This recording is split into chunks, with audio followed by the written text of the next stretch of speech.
الحمدللہ رب العالمین والعاقبۃ للمتقین والصلاة والسلام علی سید الانبیاء والمرسلین وعلی آلہ واصحابہ اجمعین اما بعد فاعوذ باللہ من الشیطان الرجیم بسم اللہ الرحمن الرحیم اجیب دعوت الداعی اذا دعان صدق اللہ العظیم۔ سامعین و ناظرین، اب پھر ہم ایک دفعہ آپ کی حاضر ہوئے ایک نئی ویڈیو کے ساتھ کہ پہلی ایک ویڈیو جو آپ کے پاس پہنچ چکی ہے اس میں ہم نے دعا کے متعلق کچھ عرض کیا تھا، اس کے اوقات، قبولیت کے اوقات، اس کی گھڑیاں، کچھ دن ایسے ہیں، کچھ اوقات ایسے ہیں۔ اب ایک ترتیب کے ساتھ ہم یہ اس طرح ایک ویڈیو کے بعد دوسری، اس کے بعد تیسری، آپ کو یہ دعا کے متعلق پورا جو ٹاپک آپ کے سامنے ہم عرض کریں گے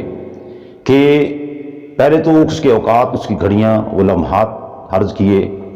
اب ہم اس ٹاپک کے اندر، اس ویڈیو کے اندر آپ کو دعا کرنے کا طریقہ جو ہے وہ کیا ہے وہ آپ کے سامنے ہم عرض کریں گے۔ اس کے بعد جو ویڈیو بنے گی اس کے اندر ہم آپ کو یہ بتائیں گے کہ دعا کی قبولیت کی شرائط کیا ہیں، اور اس کے بعد ہمارا ٹاپک ہوگا کہ ہم دعا کرتے ہیں تو ہماری دعائیں قبول کیوں نہیں ہوتی، اس کی وجوہات کیا ہیں۔ تو آپ نے اس چینل کے ساتھ آپ نے لگے رہنا ہے، جڑے رہنا ہے، تاکہ آپ کو یہ دعا کا جو معاملہ ہے یہ انتہائی اہم موضوع ہے کہ رسول اللہ صلی اللہ علیہ وسلم نے یہاں تک ارشاد فرمایا کہ الدعاء مخ العبادہ، دعا تمام یہ عبادات کا مغز ہے، یہ عبادت کا مغز ہے دعا۔ تو ہم بے توجہی کے اندر، غفلت کے اندر جب ہم نے ایک کام کر لی یا عبادت کر لی، پھر ہم مانگنے میں کچھ شرماتے ہیں، ہمیں طریقہ نہیں آتا مانگنا کیسے ہے۔ جب مانگنے والا، جب ہم بھی کہیں سے گزرتے ہیں، جب کوئی مانگنے والا منگتا جو ہے ایسی صدا لگاتا ہے، ایسا انداز اپناتا ہے، تو جس کا دل پتھر بھی ہو تو وہ بھی موم ہو جاتا ہے، اور وہ پلٹ کر واپس اس کو دینے کے لیے جناب اس کا ضمیر اس کو بارتا ہے کہ جناب اس کو کچھ دینا چاہیے، اس کو تو مانگنے کس طرح یہ مانگ رہا ہے۔ تو یہ تو ایک انسان ہے جو خود محتاج ہے رب کا، تو جب ہم اس رب ذوالجلال سے مانگیں گے تو سب کو عطا کرنے والا ہے، ہم اس انداز سے مانگیں، اس طریقے سے مانگیں جو اللہ تعالیٰ کو طریقہ پسند ہے، جو حدیث کے اندر وہ طریقہ بتایا گیا ہے، جو رسول اللہ صلی اللہ علیہ وسلم آپ نے وہ طریقہ اپنایا، تو یقیناً جب ہم اس انداز سے مانگیں گے تو اللہ تعالیٰ ہماری دعا کو ضرور قبول فرمائے گا۔ تو اب ہم چلتے ہیں کہ آج کا یہ جو ٹاپک جو ہے اس میں دعا کرنے کا طریقہ کیا ہے،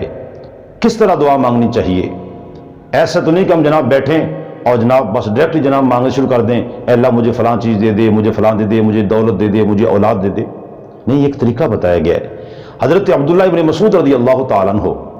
آپ فرماتے ہیں جب اللہ تعالیٰ سے مانگنا ہے اس کا طریقہ کیا ہے، فرمایا کہ جب بھی تم اللہ تعالیٰ سے مانگو تو سب سے پہلے اللہ تعالیٰ کی حمد و ثنا کرو، اللہ تعالیٰ کی تعریف کرو، جس مالک نے دینا ہے اس کی تعریف کرو، اور اس کے تعریف حمد کے جو کلمات ہیں وہ بہترین وہ یہی ہیں کہ الحمدللہ رب العالمین، آپ یہ کہہ کر الرحمن الرحیم مالک یوم الدین، کہ یہ اس طرح آپ شروع کریں، دعا مانگیں۔ اور فرمایا کہ اس کے بعد کیا کرنا ہے، اللہ تعالیٰ کی حمد و ثنا کے بعد رسول کریم صلی اللہ علیہ وسلم پر درود پاک پڑھنا، درود پاک پڑھ کے پھر اس کے بعد جو بھی سوال کرنا ہے اس کے بعد سوال کرنا ہے۔ امید آپ کو یہ چیز سمجھ آئی ہوگی کہ سب سے پہلے اللہ تعالیٰ کی حمد و ثنا کرنی ہے جو اس کی شان کے لائق ہے، اور اس کے بعد اللہ کے محبوب صلی اللہ علیہ وسلم درود بھیجنا ہے، اور اس کے بعد جو بھی سوال کرنا ہے، جو بھی رب سے مانگنا ہے، تو یقیناً جب ہم اس انداز سے مانگیں گے جو حدیث کی روشنی میں یہ بتایا گیا تو اللہ تعالیٰ ہماری دعا کو ضرور قبول فرمائے گا۔ اب اس کے بعد مانگنا کس طرح ہے، یہ تو ہم نے سنا کہ پہلے یہ سنا ہم یہ چیزیں کرنی ہیں۔ اب اس کے بعد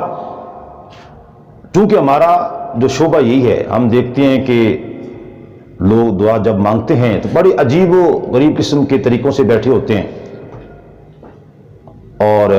یہ بات ذہن میں رکھنا کہ یہ اللہ تعالیٰ آپ جس طرح بھی دعا مانگیں، بیٹھے، کھڑے ہو کر، لیٹ کر، آپ دل کے اندر دعا مانگیں، ہاتھ اٹھا کے دعا مانگیں، اللہ تعالیٰ ساری ہر دعاؤں کو قبول فرماتا ہے، وہ علیٰ کل شیء قدیر ہے، ہر وقت سنتا ہے، جانتا ہے۔ لیکن جو طریقہ رسول اللہ صلی اللہ علیہ وسلم نے ارشاد فرمایا، میں آپ کے سامنے وہ عرض کرنے لگا ہوں کسی اور کی بات نہیں کرتا۔ حضور نبی کریم صلی اللہ تعالی علیہ وسلم آپ نے ارشاد فرمایا کہ جب تم اللہ تعالیٰ سے سوال کرو تو اپنی ہتھیلیوں سے، ایسے جو ہتھیلیوں کے باطن سے سوال کرو، باطن سے، اپنی ہتھیلیوں کا باطن یہ ہے، فرمایا کہ ہاتھوں کی پشت سے سوال نہ کرو۔ کیا مطلب ہے؟ اور ہم میں سے اکثر ایسے ہی دعا مانگتے ہوں گے کہ جب ہم دعا مانگتے ہیں تو جناب ہم ایسے بیٹھے ہوتے ہیں، اپنے ہاتھوں کو باندھ کے ایسے بیٹھے ہوتے ہیں، اور جیسے میں کسی مجبور کر کے بٹھایا گیا ہو، زبردستی ہم سے دعا منگوائی جا رہی ہو۔ اللہ کے نیک بندو، اب یہ دعا کرنے کا انداز نہیں ہے۔ رسول اللہ صلی اللہ علیہ وسلم فرماتے ہیں دعا اس طرح مانگو، ہاتھوں کے ہتھیلیوں کے ساتھ، ایسے ہاتھ کھول کے، معلوم ہو، ہر دیکھنے والا بھی سمجھے یہ جناب مانگنے والا ہے اور اللہ سے مانگ رہا ہے، اور پھر ہتھیلیوں سے ایسے، اور پھر اس کے بعد کیا ہے؟ رسول کریم صلی اللہ علیہ وسلم یہ ارشاد فرماتے ہیں کہ حضرت سلمان فارسی رضی اللہ تعالیٰ عنہ آپ ارشاد فرماتے ہیں رسول اللہ صلی اللہ علیہ وسلم نے ارشاد فرمایا کہ تمہارا رب حیا والا ہے، وہ کریم ہے، جب اس کا بندہ اس سے سوال کرتا ہے تو خالق کائنات وہ اس کے ہاتھوں کو خالی لوٹانا اللہ تعالیٰ اس کو گوارا نہیں کرتا۔ تو جب ہاتھ اللہ کی بارگاہ میں اٹھائے جاتے ہیں، چونکہ ہاتھ اٹھانے کے متعلق ہم یہ عرض کر رہے ہیں، تو کچھ لوگ ایسے ہیں وہ کہتے ہیں جناب ہاتھ اٹھانے کی ضرورت نہیں ہے، تو یہ حدیث سے تجربات میں آپ کے سامنے عرض کر رہا ہوں، ہاتھ اٹھا کے اللہ کی بارگاہ میں دعا کرنا، کہ جب اللہ کی بارگاہ میں ہاتھ اٹھائے جائیں گے تو رسول اللہ صلی اللہ علیہ وسلم کے فرمان کے مطابق جب دعا مانگی جائے گی اللہ تعالیٰ اسے ضرور قبول فرمائے گا۔ اور پھر حضرت جناب سیدنا عبداللہ ابن عباس رضی اللہ تعالیٰ عنہ جو رسول اللہ صلی اللہ علیہ وسلم آپ کے چچا کے بیٹے ہیں، تو آپ بھی سوال کا طریقہ یہ بتاتے ہیں کہ سوال کا طریقہ یہ ہے کہ جب بھی تم اللہ تعالیٰ سے مانگو تو اپنے، پہلے ہم نے حدیث پاک میں یہ سنا کہ اپنے ہاتھوں کی ہتھیلیوں سے، اس کے ہتھیلیوں کے باطن سے مانگنا ہے،